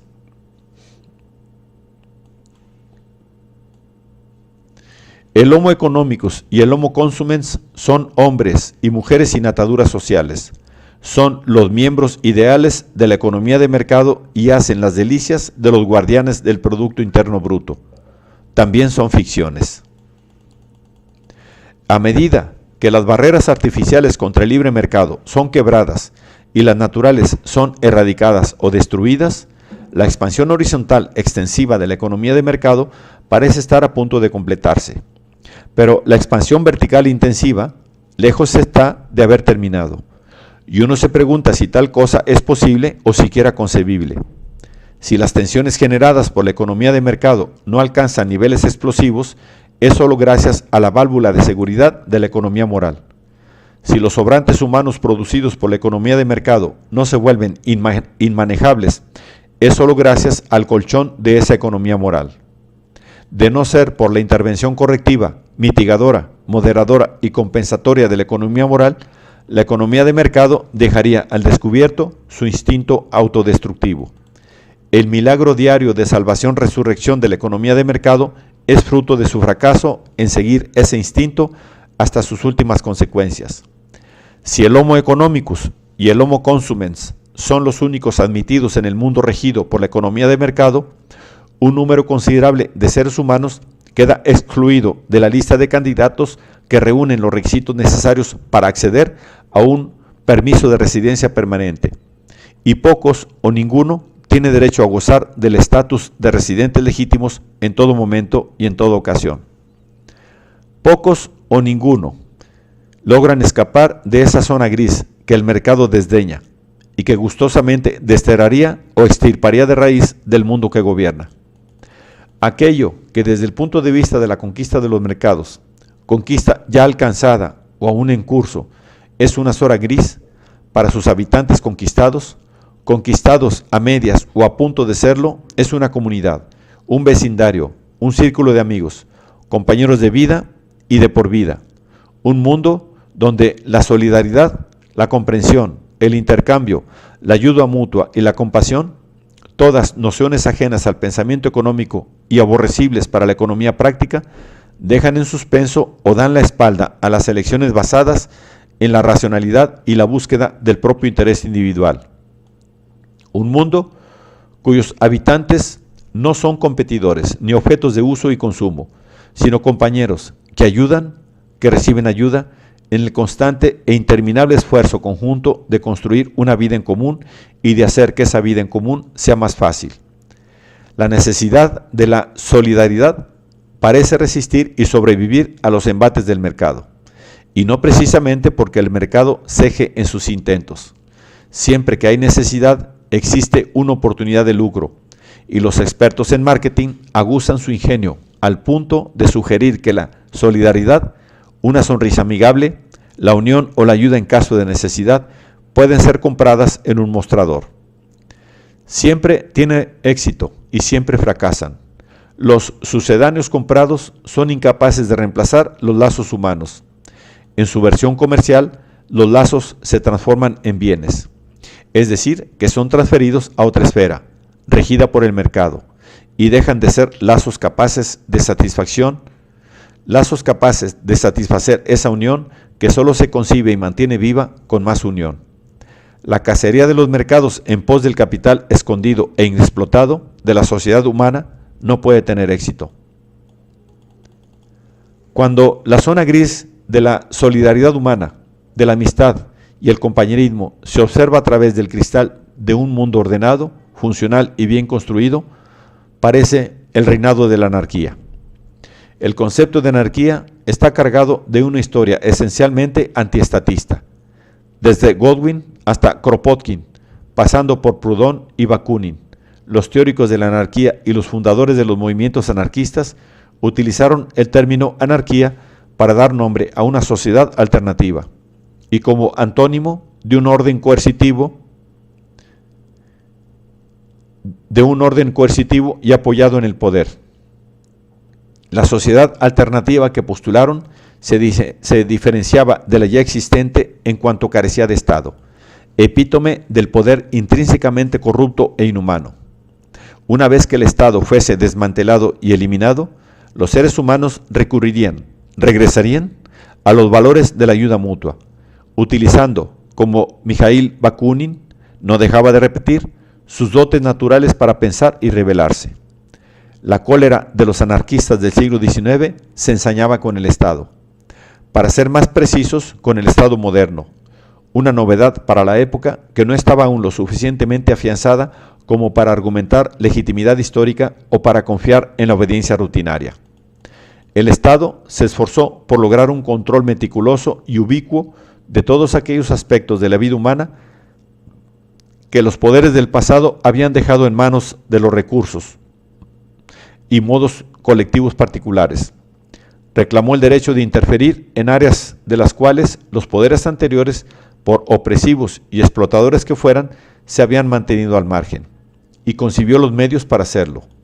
Se abocó en especial al desmantelamiento de los povers intermediaires, es decir, de las formas preexistentes de autonomía local, autoafirmación y autogestión comunales.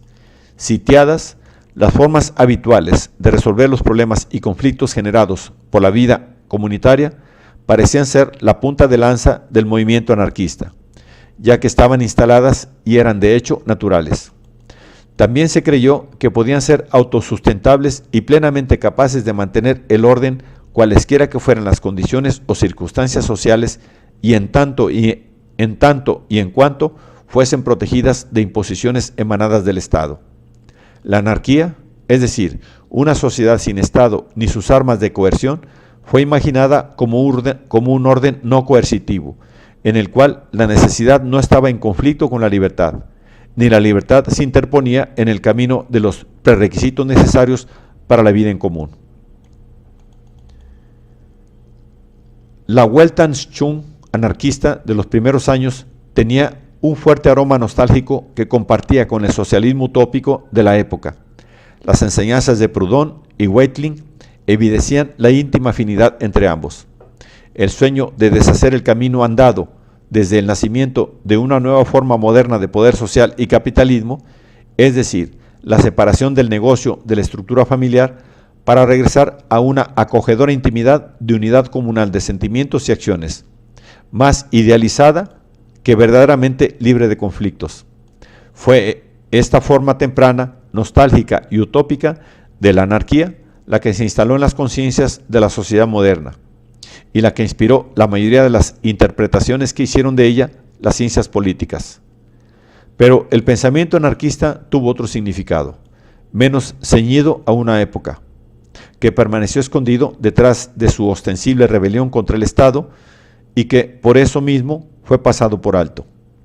Ese otro significado se ajusta a la idea de comunitas de Víctor Turner. Es como si hubiese aquí dos modelos principales de interrelaciones humanas yuxtapuestos y alternantes. El primero es el de la sociedad como sistema estructurado, diferenciado y a menudo jerárquico de posiciones político-legal-económicas. El segundo es el de una sociedad como una comunitas desestructurada, rudimentariamente estructurada o relativamente indiferenciada, una comunidad e incluso una comunión igualitaria de individuos que se someten juntos a la autoridad ritual de sus mayores. Turner utilizó el lenguaje de la antropología y planteó el tema de la comunitas dentro del campo habitual de la problemática antropológica, y como parte de las preocupaciones que hacen a los diferentes modos los conglomerados humanos, sociedades, culturas, aseguran su perdurabilidad y autorreproducción continua.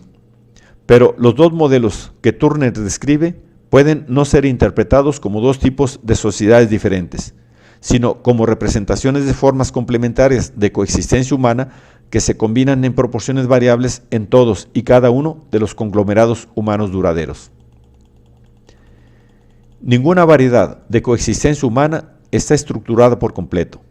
Ninguna diferenciación interna lo abarca todo, lo comprende todo ni está libre de ambivalencias. Ninguna jerarquía es total y estática. La lógica de las categorías no se adecua bien a la diversidad y el desorden de las interacciones humanas. Todo intento de estructuración abarcadora deja numerosos cabos sueltos e implicaciones polémicas. Produce puntos ciegos, zonas indefinidas, ambigüedades y tierras de nadie inexploradas y sin cartografía oficial. Todas esas obras del esfuerzo ordenador constituyen el dominio de la espontaneidad humana, de la experimentación y de la autodeterminación. La comunitas es, para bien o para mal, la contracara de toda societas. Y en ausencia de la comunitas, ausencia difícilmente imaginable, la societas se desintegraría.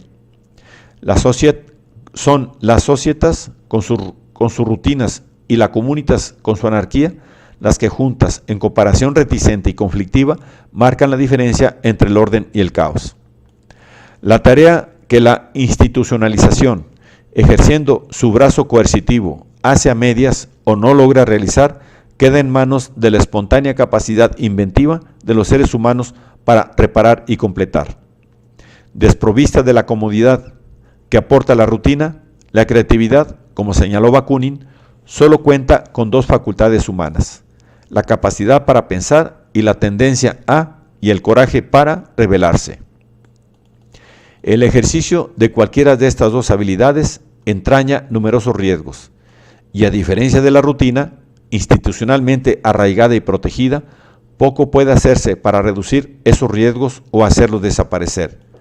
La comunitas, que no debe ser confundida con las contrasociedades que se adjudican el nombre de comunidades, pero que reproducen los métodos de las societas, habita en la tierra de la incertidumbre y no lograría sobrevivir en ninguna otra parte. La supervivencia y el bienestar de la comunitas, y por lo tanto e indirectamente también de las societas, dependen de la imaginación humana, de su inventiva y coraje para romper la rutina y aventurarse por caminos inexplorados. En otras palabras, depende de la habilidad humana para vivir en riesgo y aceptar responsablemente sus consecuencias. En estas habilidades descansa la economía moral, cuidado y ayuda mutuas, vivir para el otro, tejer la trama del compromiso humano, ajustar y corregir los lazos interhumanos, transformar los derechos en obligaciones, compartir la responsabilidad del destino y el bienestar de todos. Indispensable para rellenar los agujeros abiertos. Empresa siempre inconclusa de la estructuración y contener la inundación que ella ha desatado. La invasión y colonización de la comunitas, sede de la moral económica, a manos de las fuerzas del mercado de consumo, representa el mayor de los peligros que amenaza hoy a la unión humana. El blanco principal del ataque de los mercados son los humanos en cuanto productores. Una vez conquistada y colonizada toda la tierra, solo los consumidores obtendrán su permiso de residencia.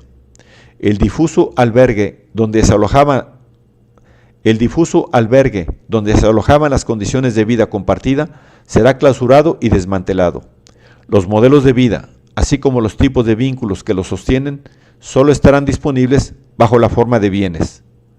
Así como el Estado, obsesionado por el orden, combatió, no sin riesgo para sí mismo, a la anarquía, sello distintivo de la comunitas, por la amenaza que ésta implicaba para la rutina asistida por el poder, el mercado consumista, obsesionado por el lucro, también combate la anarquía por su escandalosa capacidad productiva y el potencial de autosuficiencia que supuestamente podría desprenderse de ella.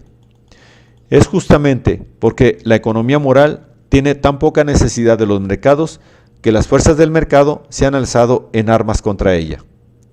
En esa guerra se ha desplegado una doble estrategia.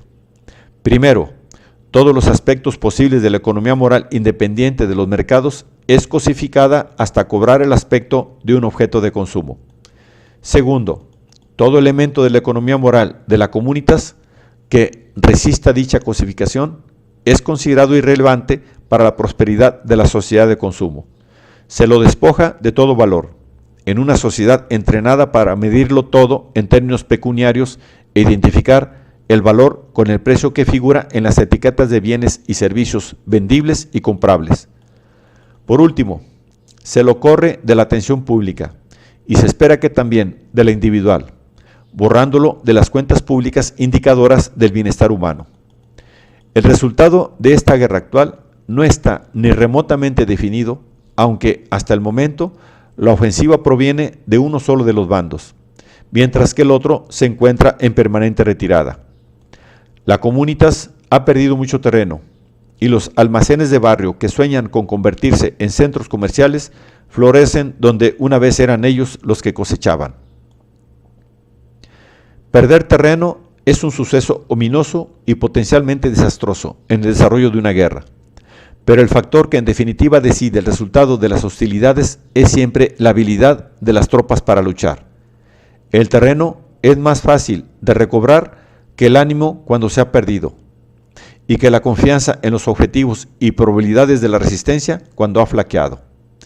Es esto precisamente lo que augura un destino más oscuro para la economía moral. El éxito principal y más trascendente de la ofensiva del mercado hasta el momento ha sido la gradual, pero de ninguna manera completa e irremontable, aunque sistemática erosión de las habilidades de socialidad. En términos de relaciones interpersonales, los actores carentes de entrenamiento funcionan cada vez más seguido en modalidad de agencia, actuando de forma heterónoma, siguiendo instrucciones explícitas o subliminales, y guiados principalmente por el deseo de cumplir las órdenes al pie de la letra y por el miedo a apartarse de los modelos en boga. El magnetismo seductor del comportamiento heterónomo redunda sobre todo en un abandono de las responsabilidades, una receta autorizada que viene en un mismo paquete junto con un acta que nos libera de la necesidad de tener que responder por los resultados adversos de su aplicación. El retroceso de las habilidades de socialidad se ve fogoneado y acelerado por la tendencia, inspirada por el modelo de vida consumista dominante, a tratar a los otros seres humanos como objetos de consumo, según la cantidad de placer que puedan llegar a ofrecer, y en términos de costo-beneficio. A lo sumo, los otros son valuados en tanto compañeros en la esencialmente solitaria tarea de consumir, compañeros de alegrías consumistas, cuya presencia y activa participación pueden intensificar dichos placeres. Perdido por el camino, ha ido quedando el valor intrínseco de los otros en cuanto seres humanos únicos e irrepetibles, así como la preocupación por el cuidado de la propia y ajena especificidad y originalidad. La solidaridad humana es la primera baja de la que puede vanagloriarse el mercado de consumo.